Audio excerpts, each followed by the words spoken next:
우리 같이 하나님 말씀 보겠습니다. 역대하입니다. 역대하 1장 1절부터 13절까지 구약성경 655쪽에 있습니다. 56쪽에 있습니다. 역대하 1장 1절부터 13절 말씀 한 절씩 교독해서 같이 읽겠습니다. 다윗의 아들 솔로몬의 왕위가 견고하여 가며 그의 하나님 여호와께서 그와 함께하사 심히 창대하게 하시니라.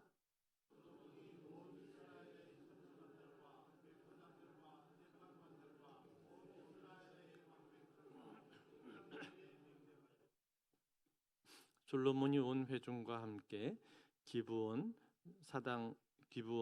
산당으로 갔으니 하나님의 회막 곧 여호와의 종 모세가 광야에서 지은 것이 거기에 있습니다.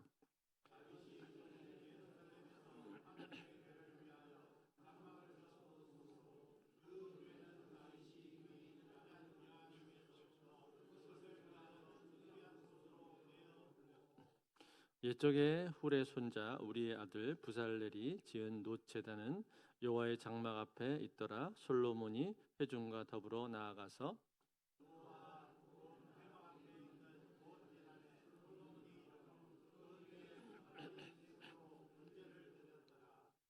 그날 밤에 하나님이 솔로몬에게 나타나 그에게 이르시되 내가 내게 무엇을 주랴 너는 구하라 하시니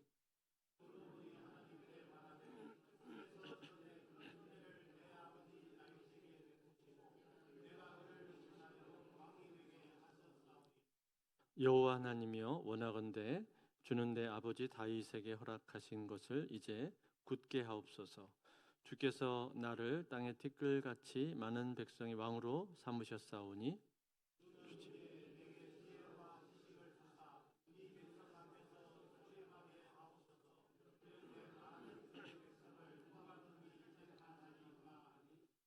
하나님이 솔로몬에게 이르시되 이런 마음이 내게 있어서 부나 재물이나 영광이나 원수의 생명 멸하기를 구하지 아니하며 장수도 구하지 아니하고 오직 내가 내게 다스리게 한 내 백성을 재판하기 위하여 지혜와 지식을 구하였으니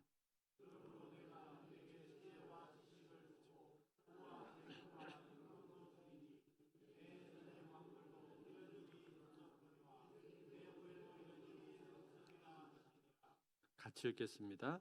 이에 솔로몬이 기브온 산당 회막 앞에서부터 예루살렘으로 돌아와서 이스라엘을 다스렸더라. 아멘. 오늘부터는 역대하가 시작이 되었습니다. 역대상하, 즉 역대기가 열왕기하고 다른 점은 언약 백성의 정통성을 이어받았다고 할 수 있는 남유다를 중심으로 역사가 기록이 되었다라는 거죠. 또 한 가지는 다윗 왕조에 대해서 대단히 긍정적으로 바라보고 있고 또 다윗의 제사 제도라든지 성전에 대해서 지대한 관심을 가지고 있다라는 점입니다. 이처럼 역대기가 열왕기와 다른 특성을 갖는 것은 역대기가 기록된 목적 자체가 다르기 때문에 그렇습니다. 즉 역대기는 포로 귀환한 이스라엘 백성들을 대상으로 해서 그들에게 이스라엘의 역사를 다시 가르쳐주면서 민족에 대한 자부심과 정체성을 갖도록, 즉 하나님의 백성에 대한 깊은 자부심을 갖도록 하기 위해서 기록이 된 책입니다. 말하자면 이스라엘의 역사 교과서와 같은 책이죠. 그래서 이러한 특성들을 가지고 있습니다. 그래서 지난주까지 우리가 역대상을 쭉 봤고 이제 역대상이 끝나고 오늘부터는 역대하가 나오는데 역대하의 시작은 솔로몬의 일천번제 사건으로부터 시작이 됩니다. 일천번제 여러분들 많이 들어보셨죠? 일천번제 제사로 인해서 솔로몬이 하나님으로부터 큰 복을 받게 되는 유명한 사건입니다. 오늘은 이 일천번제 내용을 우리가 한번 살펴보면서 이 내용 가운데 주시는 교훈과 은혜를 같이 받기를 원합니다. 다윗이 죽고 나서 다윗의 뒤를 이어서 왕이 된 솔로몬은 이제 그 왕국이 점점 견고해져 가고 있었습니다. 과거에는 그의 왕위를 노리는 사람들이 있었고 또 반대 세력들도 존재했었지만 이제는 그런 세력들이 다 평정이 된 것이죠. 예를 들어서 아도니아 같은 사람 발란이 진압이 되었고 그와 함께 모의를 꾸몄었던 제사장 아비아달도 그 즉위가 폐위가 되었고 그리고 역시 그들과 함께 이 반란 세력에 가담을 하고 주도했었던 군대 장관 요압도 제거가 되었습니다. 그리고 사울 왕 집안의 한 사람으로서 과거에 다윗 왕에게 심한 저주의 말을 퍼부었던 시므이도 제거가 되었습니다. 이렇게 해서 모든 부정적이고 위협적인 요소들은 다 제거가 된 것이고 비로소 안정이 찾아오게 되었던 것이죠. 그래서 오늘 이 역대하를 시작하면서 1절에서는 이렇게 말씀을 해주고 있습니다. 다윗의 아들 솔로몬의 왕위가 견고하여 가며 그의 하나님 여호와께서 그와 함께 하사 심히 창대하게 하시니 왕위가 견고해졌다. 그렇게 말을 했죠. 이것은 이제 이스라엘이 정치적으로 안정이 되었고 그리고 또 종교적으로도 하나님께서 솔로몬과 함께하고 계시기 때문에 그 가운데서 나라가 발전하고 있다. 그런 뜻입니다. 자, 이러한 가운데서 오늘 이제 솔로몬이 많은 부하들과 또 백성들을 데리고 가는데 어디로 갑니까? 기브온 산당으로 갑니다. 2절에 보시면 솔로몬이 온 이스라엘의 천부장들과 백부장들과 재판관들과 온 이스라엘의 방백들과 족장들에게 명령하여. 자, 여기 보면 이제 웬만한 지도자들은 다 언급이 되고 있죠. 이렇게 많은 지도자들과 백성들과 함께 길을 떠났는데 어디로 가는 거예요? 기브온 산당으로 갔다는 것입니다. 여러분 오늘 이 성경에서는요 기브온 산당에 대해서 이 역대기 기자가 상당히 특별한 의미를 부여하면서 이 기브온 산당에 대한 자세한 이야기를 기술을 해주고 있습니다. 3절에 보시면 나오는데 솔로몬이 온 회중과 함께 기브온 산당으로 갔으니 하나님의 회막 곧 여호와의 종 모세가 광야에서 지은 것이 거기에 있음이라. 자, 여러분 기브온 산당을 설명하면서 뭐라고 말을 했습니까? 하나님의 회막 즉 곧 모세 여호와의 종 모세가 광야에서 지은 것이 거기 있었다. 그렇게 말했어요. 무슨 말이에요? 과거에 모세가 하나님의 계시를 받아서 지었던 성막 그 성막을 지금 말해주고 있는 거죠. 그 성막이 기브온 산당에 있었다라는 겁니다. 여러분 본래 성막은 어디에 있었습니까? 실로에 있었어요. 실로에 있었는데 실로가 그 언약궤가 블레셋에 의해서 빼앗아지고 성소가 붕괴가 되면서 성막은 기브온 산당으로 옮겨졌던 것 같습니다. 그래서 그 당시 기브온 산당이 이제 중앙 성소의 역할을 감당을 하고 있는 것이죠. 그런데 여러분 기브온 산당은 예루살렘에서 약 북쪽으로 한 10km 정도 떨어진 곳인데 거기가 중앙 성소의 역할을 하고 있었고 그러면 언약궤는 어디에 있습니까? 언약궤는 오늘 본문에 보시면은 4절에 이렇게 나오고 있어요. 다윗이 전에 예루살렘에서 하나님의 궤를 위하여 장막을 쳐 두었으므로 그 궤는 다윗이 이미 기럇 여아림에서부터 그것을 위하여 준비한 곳으로 메어 올렸고. 자, 여러분 블레셋의 언약궤를 빼앗겼었는데 그 언약궤를 다윗 시대가 되어서 다시 찾았죠. 그것이 기럇 여아림이라는 곳에서 약 20년 정도에 머물고 있었는데 다윗이 그 언약궤를 다시 예루살렘 성으로 옮겨오기를 원했습니다. 그런데 즉시 옮겨오지를 못하고 웃사 사건으로 인해서 거기서 웃사가 언약궤를 만져서 죽지 않습니까? 그 사건으로 인해서 언약궤를 즉시 예루살렘으로 옮겨오지를 못하고 오벳 에돔이라는 사람 집에서 몇 달을 머물렀단 말이에요. 그리고 나서 이제 다시금 예루살렘 성으로 옮겨오게 되었다라는 거예요. 근데 아까 4절의 소리가 봤던 것처럼 다윗이 예루살렘에 하나님의 궤를 위하여 장막을 쳐 두었다라고 말을 했죠. 즉 이게 무슨 말이냐면은 아직 성전이 완성되지를 않았잖아요. 솔로몬 성전이 완성되기 전이었기 때문에 왕궁 안에 다윗 왕궁 안에 어디인가 한 위치에 장막을 쳐서 언약궤를 보관을 하고 있었다. 그런 이야기입니다. 따라서 여러분, 이러한 상황이었기 때문에 지금 예루살렘에서 제사를 드리기에는 적합하지 않다고 솔로몬은 판단을 했던 것 같습니다. 그래서 지금도 중앙성소의 역할을 하고 있는 기브온 산당으로 가서 제사를 드리고 있는 거죠. 더군다나 지금 이 제사는 어떤 제사입니까? 평소에 드리는 그런 일반적인 제사가 아닙니다. 그런 간단한 제사가 아니라 수많은 사람들이 모여서 함께 드리는 제사인 것이고, 어마어마하게 많은 제물을 가지고 와서 하나님 앞에 지금 제사를 드리려고 한단 말이에요.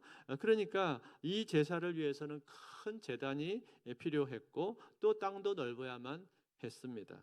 그래서 넓은 공터가 있었던 기브온 산당이 적합하다고 생각을 한 것이고, 그리고 그곳으로 간 거죠. 이러한 설명을 지금 이 역대기 기자가 쭉 해주고 있다 이 말이에요.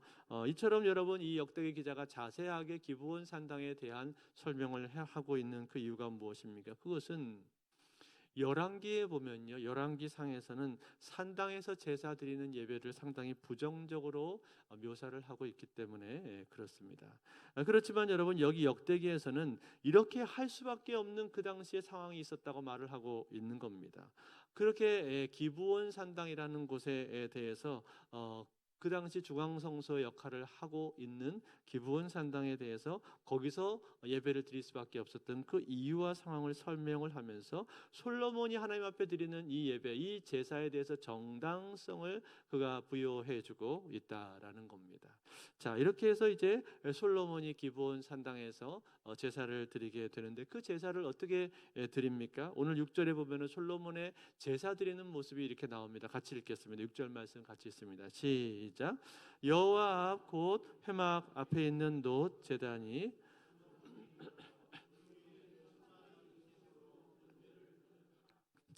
자, 회막 앞에 있는 놋 제단, 즉 성막이 거기 있었다는 얘기죠. 그 놋 제단에서 제사를 드렸는데 몇 마리의 희생 제물을 드렸다고 했어요? 1000마리의 희생 제물을 드렸다, 그렇게 말했습니다. 여러분, 우리가 만약에 이 역대기가 없었다면, 역대기를 보지 않았다면요, 열왕기 이 상만 봤으면은 아마 일천번제라는 거에 대해서 일천번제는 1000일 동안 가서 제사 드린 게 아닌가라고 착각을 했을 수도 있습니다. 그러나 여기 역대기를 보면 우리가 이제 분명히 알게 되는 거죠. 이것은 1000일이 아니라 1000마리의 제물을 하나님 앞에 드린 것이구나라고 알 수가 있습니다. 그런데 여러분, 이러한 내용들을 볼 때 이런 얘기를 들을 때 우리가 한 가지 궁금한 생각이 들죠. 아니, 도대체 1000마리를 어떻게 다 그렇게 그 짐승들을 갖다가 제사를 드릴 수가 있었을까 하는 생각이 들지 않습니까? 그리고 이 1000마리는 이 소인지 양인지 이 염소인지 어떤 동물이었는가 궁금합니다. 어떤 짐승이었는가? 여기 그 짐승이 어떤 짐승이었냐고 명확하게 언급이 되어 있지는 않습니다. 그렇지만 여러분, 우리가 이 일천 번제를 생각할 때 이 일천 번제가 반드시 하루에 이 1000마리를 모두 다 잡았다고 생각할 필요는 없습니다. 며칠에 걸쳐서 이 짐승을 잡아서 제사를 드린 거죠. 어떤 짐승이었는가, 그 힌트는 바로 앞에 역대상 맨 마지막 부분에 보면 나오는데, 역대상 29장 21절에 보시면 다윗이 하나님 앞에 감사기도를 드리면서 제사를 드리는 장면이 나오는데, 거기 이렇게 돼 있어요. 이튿날 여호와께 제사를 드리고 또 여호와께 번제를 드리니 수송아지가 1000마리요 순양이 1000마리요 어린 양이 1000마리요 또 그 전제라 온 이스라엘을 위하여 풍성한 제물을 드리고.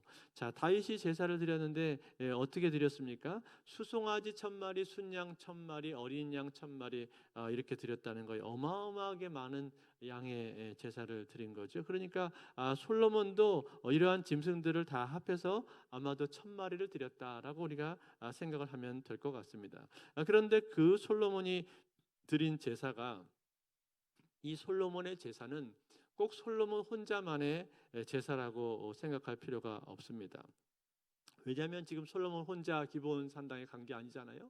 많은 자기에 따르는 지도자들과 함께 갔고 이스라엘 백성들을 다 모아서 함께 기브온 산당으로 갔다 이 말이죠. 그러니까 그들이 하나님 앞에 같이 드린 제사인 것입니다. 즉 이 제사는 반드시 솔로몬 개인을 위한 제사라기보다는 이스라엘이 함께 드린 제사였는데 솔로몬이 그 이스라엘의 대표성을 지금 띠고 있는 거죠. 아마도 하루에 다 하지 못하고 최소한 그곳에 7, 8일 정도 이상은 머물면서 제사를 드렸을 것으로 보입니다. 그것이 맞는 것이 오늘 맨 끝절 13절에 보시면은 이렇게 마지막에 마무리가 됐는데, 이에 솔로몬이 기브온 산당 회막 앞에서부터 예루살렘으로 돌아와서 이스라엘을 다스렸더라. 이렇게 말하고 있죠. 즉 기브온 산당을 계속 왔다 갔다 하면서 1000일 동안 제사를 한 것이 아니라 기브온 산당에서 며칠 동안 머물면서 제사를 드리고 제사가 다 마치고 나니까 다시 예루살렘으로 돌아왔다는 거예요. 그래서 다시 통치하기를 시작했다라고 말하고 있는 겁니다. 자, 여러분, 이것이 1000번째 제사였는데 이 제사를 하나님 앞에 그가 드렸을 때 그날 밤에 하나님께서 솔로몬에게 나타나 주셨습니다. 그리고 그에게 말씀을 하셨는데 뭐라고 말씀을 하셨습니까? 솔로몬아, 내가 너에게 무엇을 해주기를 원하느냐, 이렇게 하나님께서 물어봐 주셨죠. 무슨 뜻이에요? 하나님께서 이 제사를 다 받으셨다는 뜻입니다. 솔로몬이 하나님 앞에 드렸던 그 1000번째의 제사가 하나님 앞에 상달이 되었고 하나님 마음에 흡족했다, 그런 뜻이에요. 그러니까 하나님께서 솔로몬에게 나타나서 내가 무엇을 해줄꼬 그렇게 물어보신 거죠. 그때 솔로몬이 이 하나님의 질문 앞에서 뭐라고 대답을 합니까? 오늘 9절과 10절에 보시면은 솔로몬의 대답이 나옵니다. 같이 읽어볼까요? 같이 읽습니다. 시작. 여호와 하나님이여, 원하건대 주는 내 아버지 다윗에게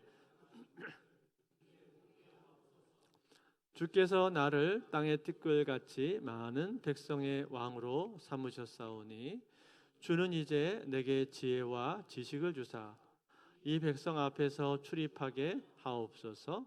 이렇게 많은 주의 백성을 누가 능히 재판하리까 하니. 자, 여러분, 솔로몬이 무엇을 구한 거예요? 자기가 다스려야 될 백성들이 너무나 많다라는 거죠. 그리고 문제가 생기면 재판을 이제 해야 되는데 이 엄청나게 많은 이 백성들의 문제를 어떻게 내가 다 해결을 할 수가 있겠습니까? 재판하는 것도 쉬운 일이 아니고 또 백성 앞에서 출입한다라는 이 말은 이스라엘을 다스린다라는 뜻이거든요. 이스라엘 전체를 다스리고 통치하는 이 일도 너무나 크고 무겁다라는 거예요. 그러니 도저히 나의 지혜와 지식을 가지고는 이 일을 감당을 못하겠습니다. 주여, 나에게 지혜를 주사 이 모든 일들을 감당할 수 있도록 도와 주옵소서. 주께서 나에게 맡긴 이 모든 일들을 내가 할 수 있도록 도와주옵소서. 이런 마음의 소원을 하나님 앞에 아랬던 것이죠. 자, 그랬을 때 하나님께서 이 소원을 어떻게 들으셨어요? 기쁘게 들으셨습니다. 그리고 기쁘게 받으시고 솔로몬을 축복을 해주셨습니다. 11절과 12절도 같이 보겠습니다. 시작. 하나님이 솔로몬에게 이르시되 이런 마음이 내게 있어서 부나 재물이나 영광이나 원수의 생명 멸하기를 구하지 아니하며 장수도 구하지 아니하고 오직 내가 내게 다스리게 한 내 백성을 재판하기 위하여 지혜와 지식을 구하였으니 그러므로 내가 내게 지혜와 지식을 주고 부와 재물과 영광도 주리니 내 전의 왕들도 이런 일이 없었거니와 내 후에도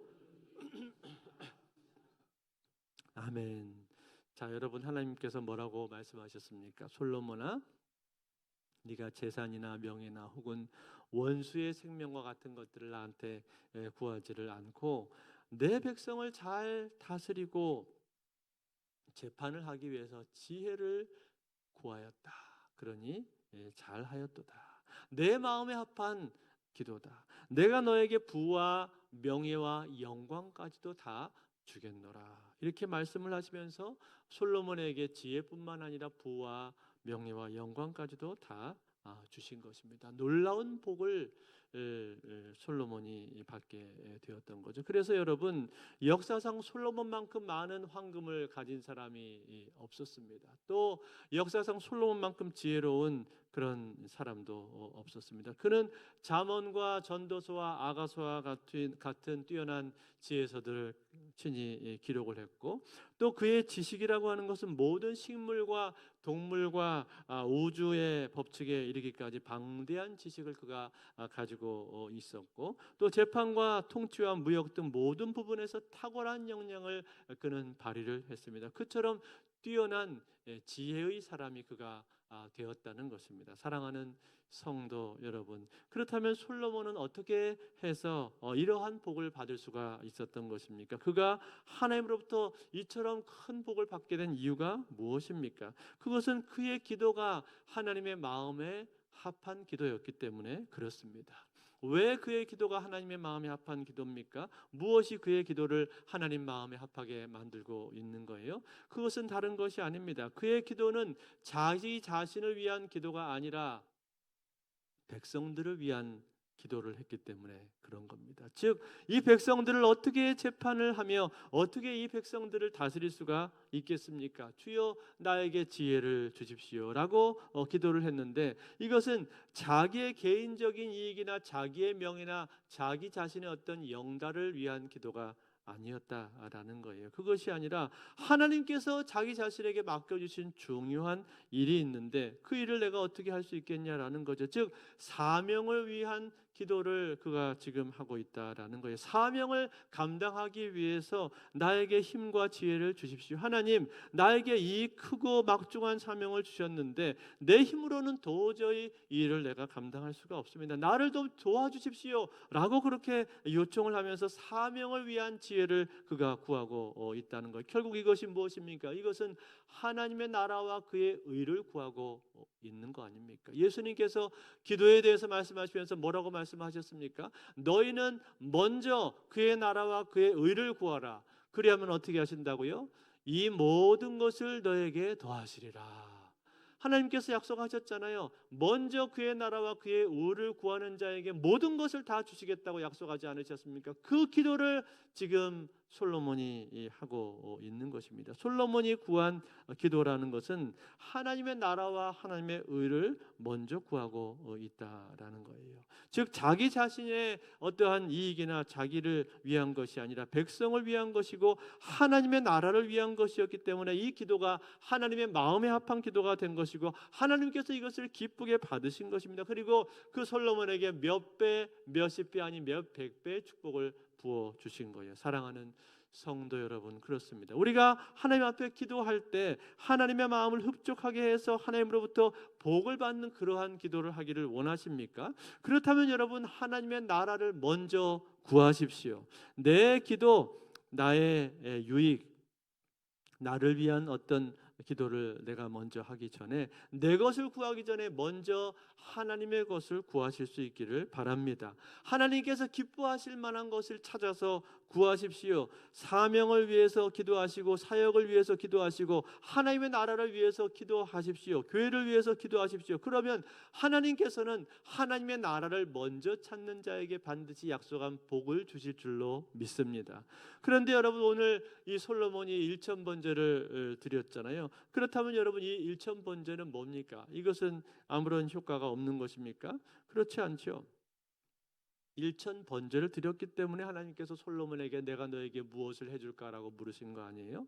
때문에 이 일천 번제 드린 것은 중요한 의미가 있는 겁니다. 그렇다면 여러분, 이 일천 번제를 적용할 때 우리가 어떻게 일천 번제를 적용을 하면 좋겠습니까? 어떤 분들은 이 일천 번제를 적용하면서 천일 동안 헌금을 매일같이 내면은 하나님이 복 주신다고 하시는데, 물론 그것도 할 수 있는 일이긴 합니다만 1,000번제에 대한 적당한 적용은 아니라고 생각을 합니다. 그런데 여러분, 솔로몬이 1,000번제를 드린 것은 그 제물의 양도 물론 중요하긴 합니다만 그 더 중요한 것은 무엇인가? 어마어마하게 많은 양을 드렸다는 것 자체가 그 양이 중요한 것이 아니라 솔로몬의 마음이 중요한 것입니다. 그의 마음의 중심이 중요하다는 거예요. 즉 솔로몬이 1,000번제를 드려야 되겠다고 마음으로 결심을 한 것은 하나님 앞에 최선의 것을 드리고 싶은 마음이 아니겠습니까? 자기가 할 수 있는 최선의 것을 정성껏 준비해서 자기가 할 수 있는 모든 것으로 하나님 앞에 드리고자 하는 그 솔로몬의 마음이 있었던 것 아닙니까? 하나님께서 솔로몬의 마음의 중심을 보셨단 말이에요. 모든 것을 하나님 앞에 최우선으로 드리고자 하는 그 마음의 중심을 하나님이 보시고 솔로몬을 축복해 주신 것입니다. 그러므로 여러분, 우리가 하나님 앞에 나와서 기도를 하는데 기도를 드리면서 정성을 다하는 것은 결코 무의미한 것이 아닙니다. 가벼운 것이 아닙니다. 헛것이 아닙니다. 내가 하나님께 기도할 때 정성을 드린다면, 내가 할 수 있는 최선으로 마음을 쏟아서 기도를 한다면 하나님이 그 기도를 받으신다 이 말이에요. 왜 받지 않으시겠습니까? 무슨 말을 하려고 하는 거예요? 기도를 할 때 기도를 하는 내용, 그 내용이 물론 중요합니다만 내용만 중요한 게 아니라는 거예요. 기도를 드리는 그 마음이 중요하다는 거예요. 어떠한 마음을 가짐으로 어떠한 태도를 가지고 하나님 앞에 기도하느냐, 그것 역시 하나님이 보신다는 거예요. 예를 들어 볼까요? 예를 들어서 내가 하나님 앞에 기도를 드리기를 원하는데, 하나님, 내가 작정하고 40일 동안 하나님 앞에 나오겠습니다. 40일 동안 새벽마다 나와서 하나님 앞에 기도를 하겠습니다 라고 내가 작정한다면 그 작정을 왜 하나님께서 귀하게 보시지 않겠냐는 거예요. 40일을 못해도 내가 3주 동안 21일 동안 하나님 앞에 작정을 하고 기도하겠습니다. 왜 하나님께서 그것을 귀하게 안 보시겠습니까? 마음의 중심을 보시는데, 나의 정성을 보시는데 왜 귀하게 보시지 않겠습니까? 내가 새벽에 못 나오면 여러분 금요일 날 이렇게 나와서 하나님 앞에 기도하는데, 나는 금요일 이 시간은 어떤 일이 있어도 이 자리를 지키고 하나님 앞에 기도하겠습니다 라고 여러분들이 마음으로 작정을 하시고 금요일 날 저녁에 이 시간을 여러분들이 지킨다면 왜 하나님께서 그 마음의 중심을 보지 않으시겠습니까? 하나님 앞에 여러분들이 고난주간을 앞두고 고난주간을 지내면서 내가 주님께서 나를 위해서 죄가 없으신 그분이 십자가에 죽으신 그 주의 고난을 내가 알기 위해서, 그 주의 고난을 내가 동참하기 위해서 하루에 한 끼씩 금식을 하겠습니다. 왜 하나님께서 그 마음의 중심을 보시지 않겠습니까? 왜 그 정성을 하나님이 보시지 않겠습니까? 보신단 말이에요. 그게 1,000번제가 우리에게 보여주고 있는 것입니다. 1,000번제라고 하는 것은 솔로몬의 마음인 거예요. 솔로몬이 하나님 앞에 간절한 마음을 드리고 싶고 자기가 할 수 있는 최선의 것으로 하나님 앞에 예배하고자 하는 그 마음이라는 거예요. 그 마음의 중심을 하나님께서 보시고 그의 기도를 받으시고 축복을 해 주셨다는 거예요. 그러므로 사랑하는 성도 여러분, 오늘 여러분들이 하나님 앞에 기도하기에 나오셨는데 하나님이 받으시는 기도를 하기를 원하십니까? 하나님의 마음에 합한 기도를 드리기를 원하십니까? 그렇다면 여러분들의 마음의 중심을 하나님께 드리십시오. 여러분의 마음의 정성을 하나님께 드리시기를 바랍니다. 그리고 하나님 앞에 기도하면서 내 기도의 내용은 과연 어떤가도 한번 돌아보시기를 바랍니다. 내 기도의 내용이 하나님의 나라와 하나님의 의를 구하는 것에 먼저 우선순위가 가 있는가? 아니면 내 문제, 내 필요, 내 것을 거기에 우선순위가 가 있는가? 그것도 역시 점검을 해보시기를 바랍니다. 물론 우리는 나의 문제, 나의 어려움 가지고 하나님 앞에 나와야 할 것입니다. 하나님께서 그것을 우리를 그렇게 기도하는 것을 우리를 향해서 뭐라고 하지 않으십니다. 그러나 여러분, 오늘 이 솔로몬의 기도를 우리가 보면서 도대체 어떻게 해서 이 솔로몬은 이런 어마어마한 축복을 받을 수 있게 된 것인가? 그것은 다른 이유가 아니라는 거예요. 그의 마음의 중심이 하나님께 정성으로 드려졌을 뿐만 아니라 그의 기도의 내용 가운데 하나님의 나라와 하나님의 의를 구하는 기도가 먼저 되었기 때문에 그렇다는 것입니다. 그러므로 사랑하는 성도들, 오늘 하나님 앞에 기도하면서 저와 여러분들은 그 어떤 것을 구하기 이전에 하나님의 나라와 하나님의 의를 먼저 구하실 수 있기를 바랍니다. 하나님의 나라와 하나님의 의를 구하기 위해서 교회를 위해서 기도하시고 또 내가 맡은 사역을 위해서 기도하시고 무엇보다 사명을 위해서 여러분 기도하십시오. 하나님, 어떻게 하면 하나님께서 맡겨주신 사명을 내가 감당할 수가 있겠습니까? 하나님, 도대체 내 사명은 무엇입니까? 아직도 내 사명이 무엇인지를 모르겠다고 하신다면 그 사명을 달라고 하나님 앞에 기도하십시오. 그리고 그 사명을 감당할 수 있는 힘과 능력은 하나님께서 주시는 것인데 그것을 달라고 하나님 앞에 부르짖어 기도하시기를 바랍니다. 그러면 그 모습을 보시고 마음의 중심을 보시고 우리 하나님께서 우리 삶을 축복해 주시는데 내가 구하지 않은 것까지도 축복을 해 주실 줄로 믿습니다. 내가 구하는 것보다 더 넘치게 하나님께서 부어 주셔서 우리에게 축복해 주실 줄로 믿습니다. 이 귀한 은혜가 저와 여러분의 삶에 함께 하실 수 있기를 우리 주 예수 그리스도 이름으로 축원드립니다.